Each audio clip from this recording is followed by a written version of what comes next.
Well, Broncos country, what is popping with you guys this evening, man? Hope you guys are having a good day as this crazy storm be rolling here to the Mile High City. And man, I'm fired up because we are 1 week away from the legal tampering period, aka the NFL free agency period, a time of the year that I love, one of my favorites.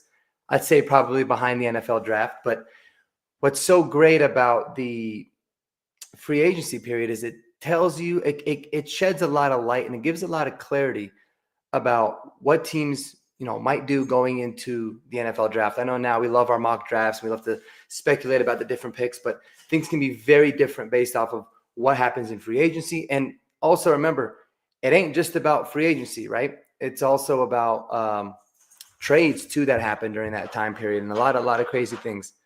And I love it, man. We got our guy Endoplasmic right here, just out the gate saying the random stuff. Inflategate wasn't real, and Tom Brady is the GOAT. No, Inflategate was definitely real. Tom Brady, I will never call him my GOAT. So, but yes, just like you said, smash the like, subscribe. Appreciate you, man. We don't want to get all controversial quite yet about the whole Tom Brady and the GOAT situation, so we can keep that off. But yeah, I'm fired up, man. I'm super fired up about the free agency period next week. I think there's been a lot of speculations as to what the Broncos are going to do, right? Are they going to, spend a lot of money on defense, specifically an inside linebacker? Are they going to, be able to find their quote unquote joker? And it's a role. It's a word I'm honestly getting really sick and tired of saying and talking about. I know obviously that's the word Sean Payton uses when he talks about a weapon that he needs. So we'll keep doing it, but it does make me cringe a little bit just because it's a little bit kind of corny. But I think the Broncos are going to be a lot more aggressive than you think. They always use the word, we're going to be measured.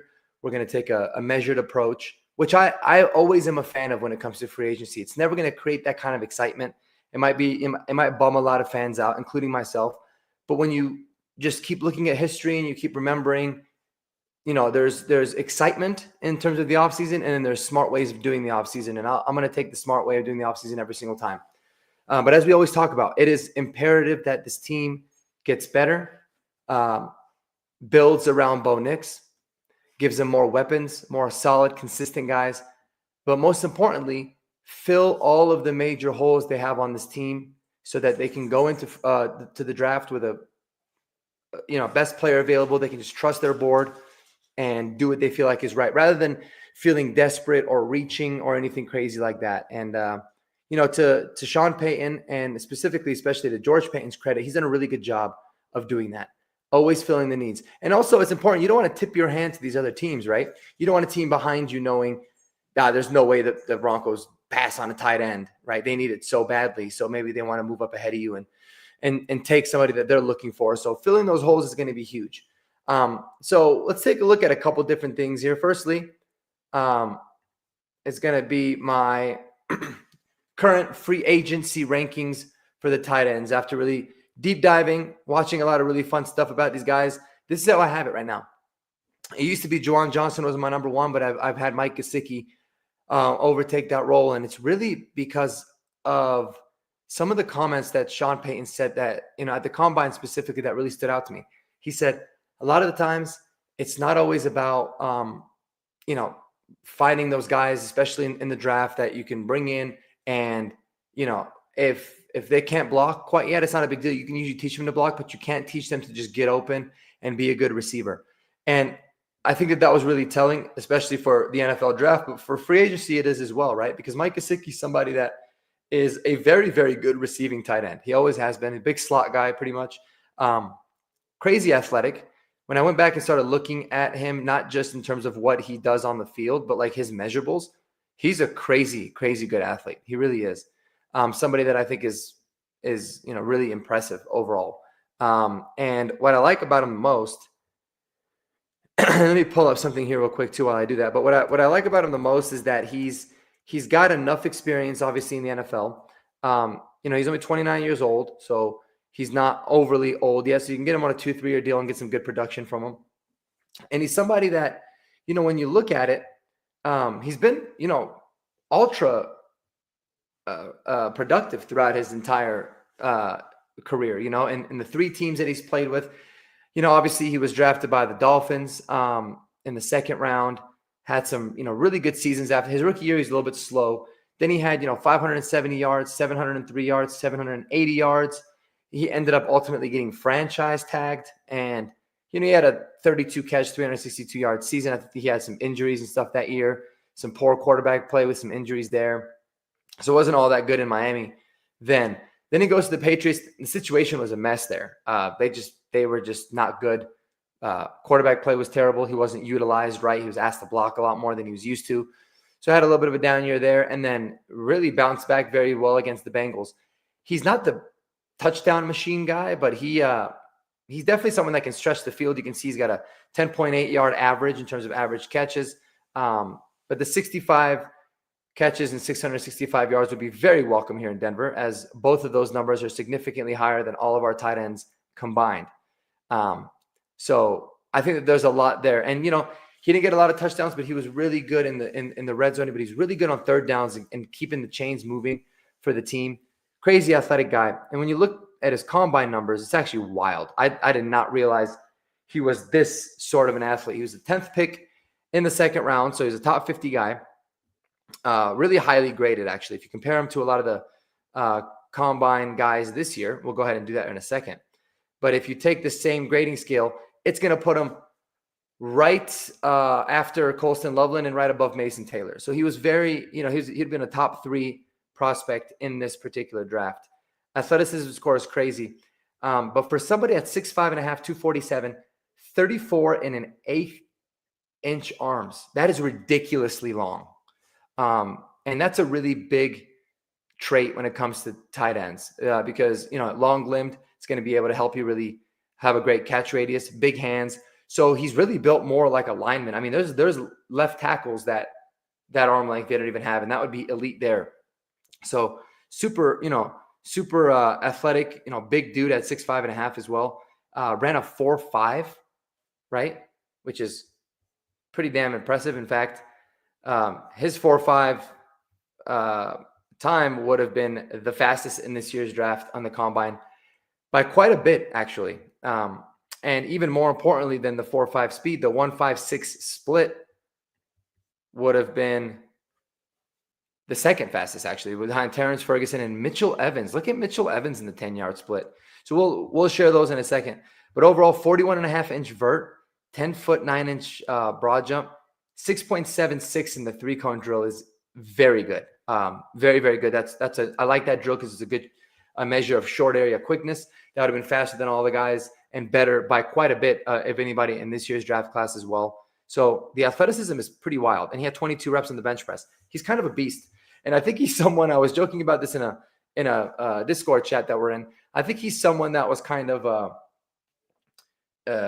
people started kind of hating on him because he had like the world's worst gritty touchdown celebration, but kind of an under the radar tight end. So let me know what you guys think in the comments below, or in the comments here on the live about Mike Gesicki. What are your thoughts there on him? And don't forget to subscribe to the channel. If you love Broncos content, if you love the NFL draft like I do, you're going to love some of the stuff here. So help me out. If you subscribe, like the video, and let's just keep this ball rolling here. So another thing too. So I'll go back to my free agency rankings. Love Mike Gesicki. Think he should be an absolute target for the Broncos. The fact that I know the Bengals want to sign everybody. They're going to have a hard time re-signing, T. Higgins, and they got to take care of Chase. They got to take care of a lot of other guys potentially. They really want Mike Gesicki back, and I think that's very telling in terms of what he meant for that team. I thought he brought a really nice dynamic, and he's somebody that, sure, can he block? Yeah, I mean, he's got decent marks across the board as a blocker, but he's really a guy that you just line up one-on-one, he gets open. Number 2 is Juwan Johnson. Obviously, we know about the connection. There's been a lot of reports coming out that, maybe he's not, and these are from local guys, that maybe he's not really the free agent tight end that the Broncos are looking to go after. And that would be really telling, just given the fact that Sean Payton knows Juwan Johnson really well. So, we'll see. But I think he's a pretty dynamic player, somebody that can certainly stretch the field. Gesicki and Juwan Johnson are definitely your higher ceiling type of guys. They're more receivers than they are blockers, even though they could do both. And they're really good with that ADOT, right? Their average depth of target is good. They're going to be really good mismatches. And when you talk about that joker role that we always talk about, they probably profile the most of anybody to be in that range. And like I said, I don't think you're going to find the Joker at all in free agency, but these are guys that can be phenomenal upgrades for the Denver Broncos. And it would be one of those situations where if we signed any of those top two, or even of the top three guys, I still want the Broncos to address it in the draft as well and really double up on that position, but I would like it. And a third guy, and somebody that I really considered actually putting it to, is Tyler Conklin, man. Tyler Conklin is somebody that is incredibly intriguing when it comes to just, the kind of player that he is, right? I was looking at some of the PFF rankings. Let me go over here real quick and go over to tight ends, share the screen here. Remove the halfbacks. I think that they said it perfectly when it came to Tyler Conklin. They said it's thin at free agent, and there's some quality depth, but it'd be interesting to see the market for a higher floor and lower ceiling players like Conklin. You know what you're going to get with him. He's incredibly fun to watch, man. He brings a lot of juice, a lot of energy. Kind of looks like a badass out there. He's all tatted up, but he's really good. Like, he's a hell of an athlete. He was a all-star type of a basketball player in college before he committed fully to football. Obviously, he's got the bloodlines of being in the NFL with his brother Taylor Conklin playing and all that good stuff. But incredibly good hands. He makes crazy catches that you see all over YouTube, not just in games, but in training camp. One-handed catches, contested. Really physical guy. He'd be an immediate upgrade to anybody that we have. And he just seems like somebody that I feel like Sean Payton would really like. Super well-rounded, very good blocker. Got a lot of juice as well. A lot more juice than you would think in the pass game as well as a receiver. So he's probably the most well-rounded of the bunch of everybody. But like I said, he doesn't give you quite as much in the pass game as the top two guys. So love me some Tyler Conklin. Definitely, check him out and look into him. I think you're going to be really intrigued. And what I like about all these guys is I don't think any of them are going to break the bank. They're all going to be, get solid contracts, but they're going to be very affordable. It's not going to overly affect the salary cap situation. Austin Hooper is another guy. You kind of hear about him a lot. He's just gone from team to team, and he's never really had situations where he was had a good quarterback situation, had a lot going on. But anytime he's been asked to be a receiving tight end, he's done a really good job. Earlier in his career, I think when he was with the Falcons, he made a couple Pro Bowls. He did his thing there. Somebody that's pretty solid. This past year with the Patriots, I thought he was pretty good overall as well. Nothing over the top, but he's just kind of one of those solid dudes too, right? He's 30. He's played on a lot of different teams, so that's something that you gotta have to take into account. But overall, let me just pull up some things here, just to give you guys a little bit of an understanding on the kind of numbers that he's been getting. So last year he had 45 catches, 476, 3 touchdowns. Again, more catches, more yards than all of our tight ends combined. That's how desperate we are. He was with the Raiders the year prior. Didn't seem like he played all that much with the Raiders. Looks like he might have had a couple injuries. Oh, maybe not. He's a little bit more of a blocking guy. But then you look at some of the seasons earlier in his career, right, when he was with the Falcons here, right? I mean, as a rookie, he was decent, took a pretty big leap sophomore year. But then look at this: 71 catches, 664 touchdowns, 75 catches, 787, 6 touchdowns. Goes to Cleveland, has a couple of halfway decent seasons. And he's known to be a really good blocker too. Very, very good blocking tight end. Big dude, 6'4", 254, 4.7 speed. And he was a third-round pick. A lot of these guys were, day 2 guys, day 2 picks overall. So Austin Hooper could be someone that, like I said, is he the solution? No, none of these guys are really the solution at tight end, but they can help be a big part of the solution for the Denver Broncos, in my opinion. So I dig it. Let's keep this rolling with some of the other guys. Tommy Tremble, someone I'm really coming along to, man. One of those other reasons I think he's got a super high ceiling. Hasn't been utilized very well in Carolina. Obviously, Carolina's kind of been a mess for the last few years. But he's a third-round pick, super highly sought after coming out of Notre Dame. Big dude, very athletic, great blocker already. So he's kind of going to be advanced in those metrics. And I think if he's used in the right way in the pass game, he's giving a little bit more opportunities, he could actually be really productive. So I really like Tommy Tremble, and I liked him a lot too because he was young. He's the youngest guy on the list. So his youth is nice because I like it when you can bring in tight ends that are still, or any free agent that's still pretty young. Mo Alley Cox, another guy, uber talented. He's battled some injuries, but you've seen the kind of red zone weapon that he can be in his career. I have Zach Ertz low on this list, not because, if you're ranking it based off of like how good I think they all are, Zach Ertz would definitely be closer to the top. But being 34 years old, he just doesn't really make sense for the Broncos for what it is that we want to do to build it. If you're looking for a 1 year, productive guy, sure, Zach Ertz can be good. But I don't know if he's going to want us. I don't really know if I want that type of a tight end that profiles. I want a guy that's maximum 30 to be able to at least get a couple of really good seasons and not worry so much about the drop off. And kudos to Zach Ertz. He had a great year last year. He was a beast with Jaden Daniels, but he has had a lot of injuries in the past too. So that's something that you always got to keep in mind in addition to his age. Gerald Everett, somebody that has recently become available. I think some people thought that they were going to, I don't know if he ended up getting cut or they weren't going to come to a long-term agreement or what ended up happening, but Gerald Everett's out there. He's someone that's intriguing.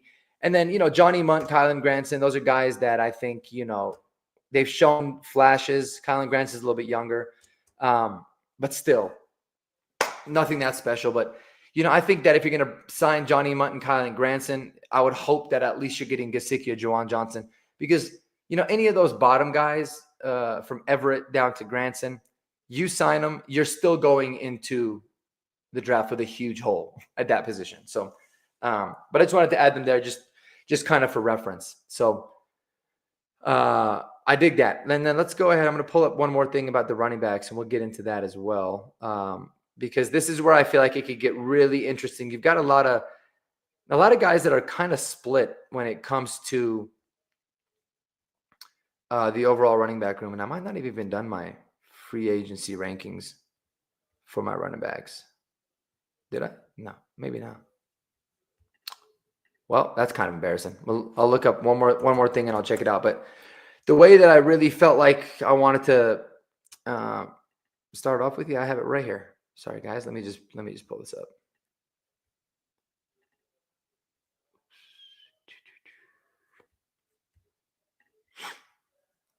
All right, I'm gonna pull this up real quick. But the running back room is interesting, man, because there's a lot of speculation. There's a big array too of like, what are the Broncos going to do? What do the fans want them to do? You got a lot of guys that are super split, right? I talked to David and David talks Broncos.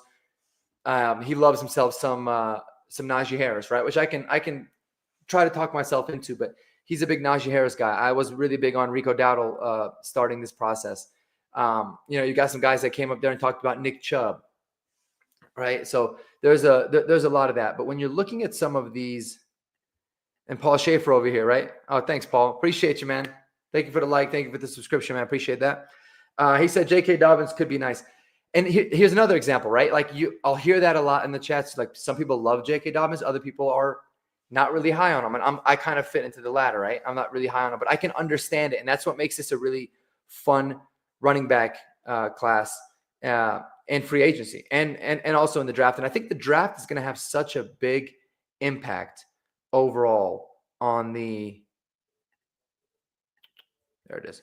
The draft's going to have such an overall impact about like the kind of money that these free agent running backs get or when they're signed, right? Keep in mind, guys, a lot of these dudes are going to be, let me just take this off real quick so I can talk about some things and we'll pull it back up. But a lot of these free agent running backs, don't be surprised if they're not signed or they don't sign with teams until after the draft, because I think a lot of teams might like these free agents, but they know how good of a class this has been. There might be a lot of guys that they target. So they see, let's go through the draft process, see how it goes. And then we can always come back and sign some of these guys later, depending on who we do and we do not get, right? And a lot of it can depend too on who you get, right? So for example, I think Aaron Jones will find a home pretty quickly because of his age, because of where he's at in his career. It's not going to hold anybody back. And you can get any style of running back in the draft, right? You can get somebody that's a little bit more of a pass catcher. You can get somebody that's a little bit more of a power back, and they'll still fit in really well with Aaron Jones.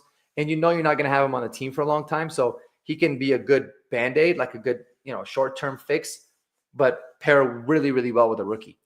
So that's going to be a big part of it too, right? Same like with Najee Harris, who I have down here at 4.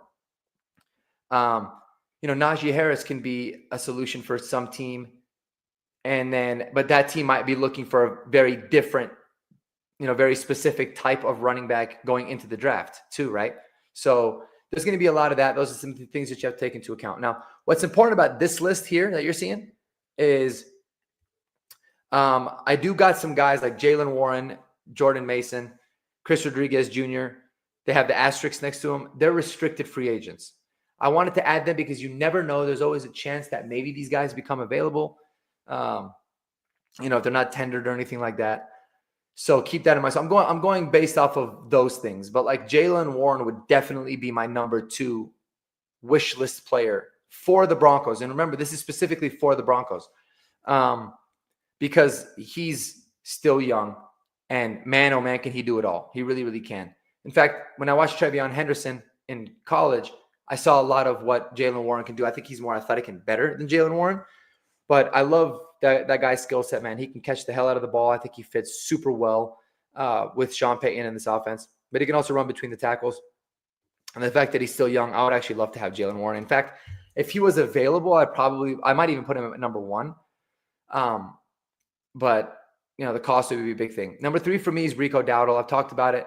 I just like what he can bring. I think he's super underrated. He's somebody that as a physical runner, he showed the ability to be able to catch the ball. He can pass protect pretty well. He really popped off this year, going over 1,000 yards in the 12 games that he started for the Cowboys.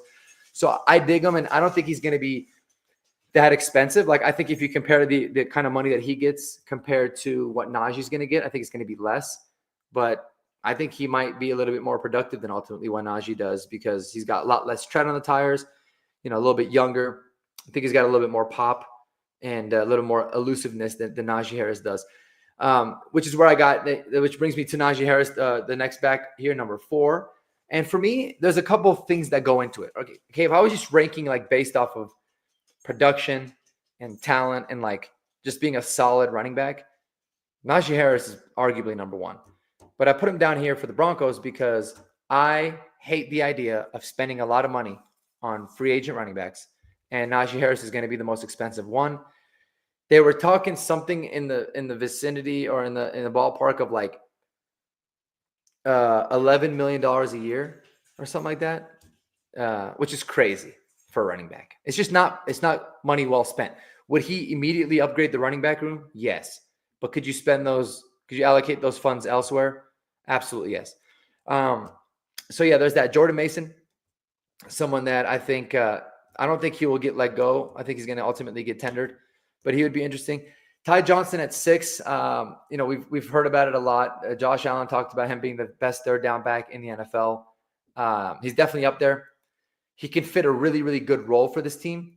Everybody talked about, well, Javonte played as much as he did last year because he's good at pass protection. He's a good third down back. Ty Johnson's significantly better, and he can run the ball better. He's better at third down back, and he can, like I said, run between the tackles better than Javonte could too. And he's still fairly young, so I would be a really big fan of Ty Johnson. And then, that brings me down, Paul, to J.K. Dobbins, man, your boy that you just talked about, right?